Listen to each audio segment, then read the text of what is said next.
Friends, ఈరోజు నేను మీతో ఒక మంచి జోక్ చెప్తాను. ఒక్క 2 నిమిషాలు నవ్వండి. మా పక్కింటి బబ్లూగాడు స్కూల్ నుంచి వచ్చాడు. వాడి చేతిలో ప్రోగ్రెస్ కార్డు ఉంది. గుమ్మంలో నిలబడి లోపలికి తొంగి చూశాడు. వాళ్ళ నాన్న టీవీ చూస్తూ కనిపించాడు.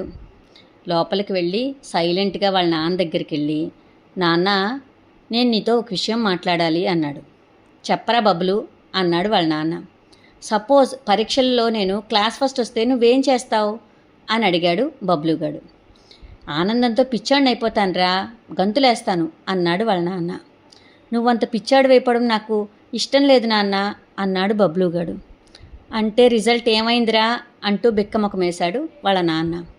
నీ ఆరోగ్యం కోసమే నేను పరీక్షలో ఫెయిల్ అయ్యాను నాన్న అంటూ నవ్వాడు బబ్లుగాడు.